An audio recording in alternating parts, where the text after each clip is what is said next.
જયરાજસિંહ આપણે કઈ કહેવું હતું આપણી પાસે તો આવીશું જલ્દી, કારણ કે બીજા પાસે પંજાનો સિમ્બોલ આપ્યો હોત તો સીધા જોડાવા જાય એટલે એન્ટી ડિફેક્શન લો ને જવાબો તો આપવા પડે. એટલે તમે એમ કહો છો કે કોંગ્રેસ પોતે જાતે પોતાના મેસેજ આપે છે, પોતે જ અપક્ષ છે, હવે સીધે સીધો થઈ શકશે.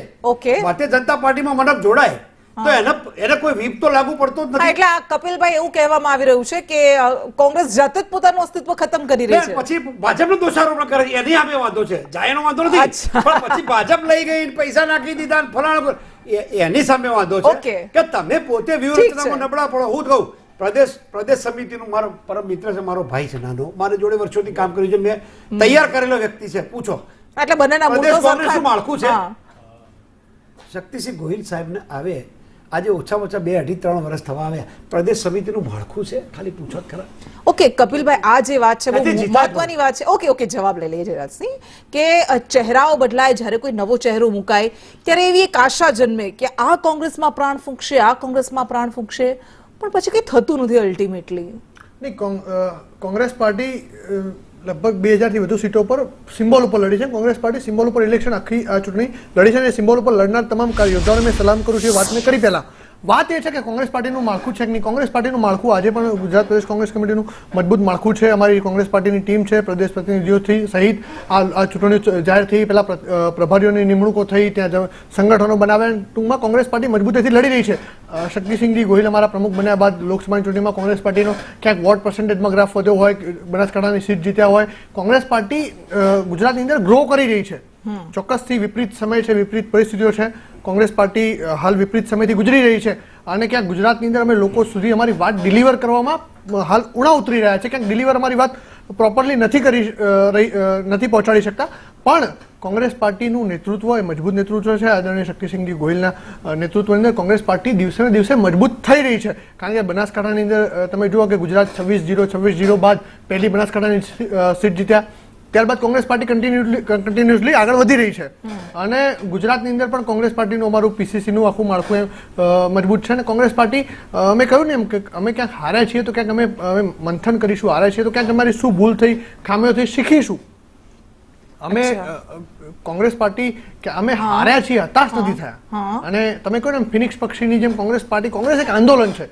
કોંગ્રેસ પાર્ટી ગમે ત્યારે દિલ કો બહેલાને કો હાલ અચ્છા એવી વાતો થઈ ગઈ છે હવે કપિલભાઈ. કારણ કે આ તો અમને એક નાગરિક તરીકે દરેકની ચિંતા થવી જોઈએ કે જ્યારે વિપક્ષ સંપૂર્ણ સાફ થઈ જાય ત્યારે દરેકની ચિંતા થવી જોઈએ. અને એટલા માટે તમને આ સવાલ પૂછાઈ રહ્યા છે કે આવું કેમ થઈ રહ્યું છે. હા કૃષ્ણા, મને સવાલ કપિલભાઈએ જવાબ આપ્યો એના પરથી મને સવાલ એ થાય છે કે સ્થાનિક સ્વરાજની ચૂંટણી જાહેર થયા પછી 213 બેઠક બિનહરીફ થઈ તો કોંગ્રેસે કર્યું શું? આ એક મોટો સવાલ છે. કારણ કે એ આખી જે ટીમ વર્કની વાત એમણે કરી તો મને એક આ સવાલ થયો કે કોંગ્રેસે એ દરમિયાન શું કર્યું? 213 બેઠક બિનહરીફ થઈ ગઈ. હા, પણ હા, કદાચ આનો જવાબ તો એ વસ્તુમાં પણ છે કે જ્યારે લોકસભા જેવી સુરત બેઠક આવી રીતે એકદમ આમ સેફલી આપી દેવાતી હોય પ્રતિસ્પર્ધીને, તો પછી આ તો સ્થાનિક સ્વરાજ્યની ચૂંટણી હતી. કપિલભાઈ, આ તો લડવાની બિલકુલ રીત લાગતી જ નથી કે આમ ધડાધડ ઉમેદવારો સાફ થતા જાય, ક્લિયર થતા જાય.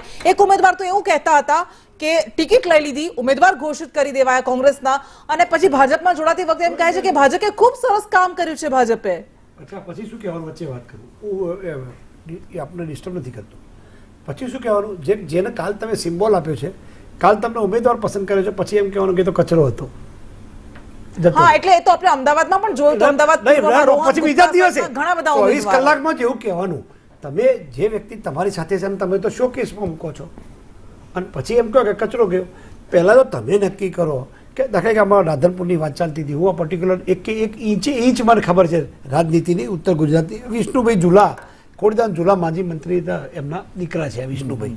બરાબર, વિષ્ણુભાઈ સારો પ્રતિષ્ઠિત વ્યક્તિ છે રાધનપુરમાં. રાધનપુરમાં તમે 25 વર્ષમાં કોંગ્રેસે સ્થાનિક ઉમેદવાર આપ્યો છે ખરો? હું કોંગ્રેસનો તો ગાયનેક ડોક્ટર છું, મને બધી જ ખબર છે.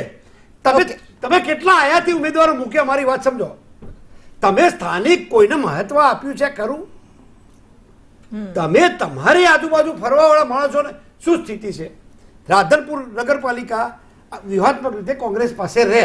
એ ડેમોગ્રાફી એવી છે, જે વાત કરું છું ડેમોગ્રાફીની વાત. હવે તમારા હાથમાંથી કેમ ગઈ એને જ ખાલી ચર્ચા કરો તો ખબર પડી જશે. કારણ કે તમે ત્યાં શું છે, આખું માળખું કૃષ્ણા એક ધારાસભ્યને સરેન્ડર કરે છે. હું દાખલો આલું, વિષ્ણુભાઈના પત્ની ચૂંટણી લડતા હતા, વિમલભાઈ લડતા હતા.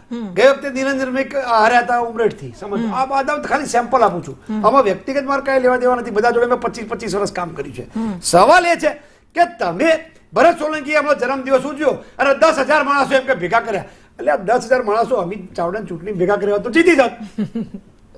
તમને તમારે બતાવી દેવું છે, ભાજપને નહીં, કોંગ્રેસના અંદર અંદર નહીં. અંદર અંદર ખુશામત યસ, કરવા આપણે અંદર અંદર બતાવી દેવું છે. અરે ના ના, અને આ વાસ્તવિકતા કોઈ ડીના કાર્યકર, કોંગ્રેસનો કાર્યકર રાજી થઈ જશે, કપિલે રાજી થઈ જશે. મને ખબર છે. જો આનું નહીં, એ ભૂલી નહીં શકાય. તમારું કદાચ આ જ કારણ હશે ને જયરાજસિંહ કે મારે છોડવાનું આ જ ભાજપ તરફ કારણ છે. જવાનું. મારે છોડવાનું આ જ કારણ છે. હું તમને વાત કરું, 3 વર્ષથી રાષ્ટ્રીય અધ્યક્ષ ના હોય ક્યાંય હોય યાર આવું. તમે હમણાં જયારે ખડગેજી આવ્યા ને એનો અને રાહુલ ગાંધી રાજીનામા, એ બે વચ્ચેનો ટેન્ડર જોઈ લો. રાષ્ટ્રીય અધ્યક્ષ ના હોય અને આ પાછા કોંગ્રેસના પણ હિતમાં છે. 2-3 પાનાનો કૃષ્ણા પત્ર લખ્યો હતો.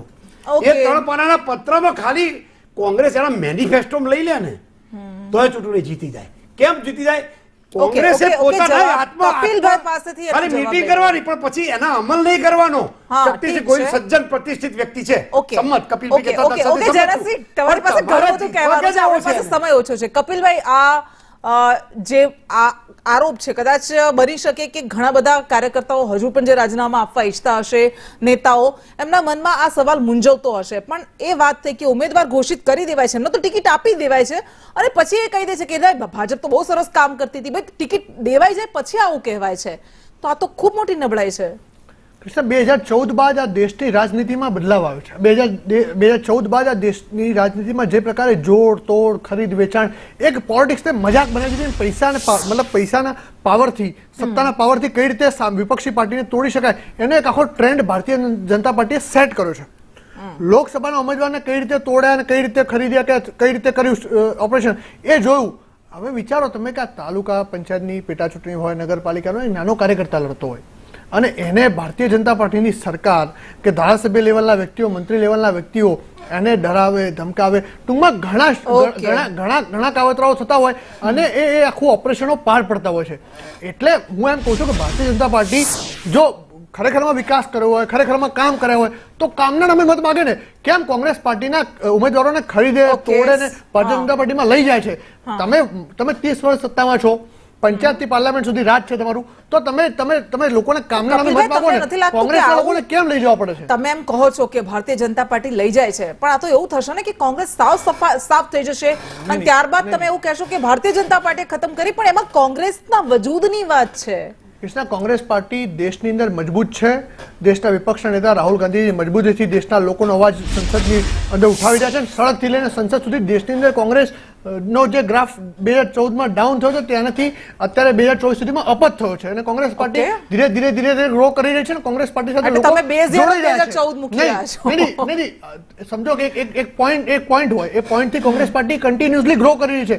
અમારી કોંગ્રેસ પાર્ટી જે રાહુલજીએ ભારત જોડો યાત્રા કરી હોય, ભારત જોડો ન્યાય યાત્રા કરી હોય, એનાથી આખા દેશની અંદર ઇમ્પેક્ટ આવે છે. ગુજરાતની વાત કરીએ, ગુજરાતની અંદર બી 2022ના આ પરિણામ બાદ 24માં જ રિઝલ્ટ આવ્યું છે.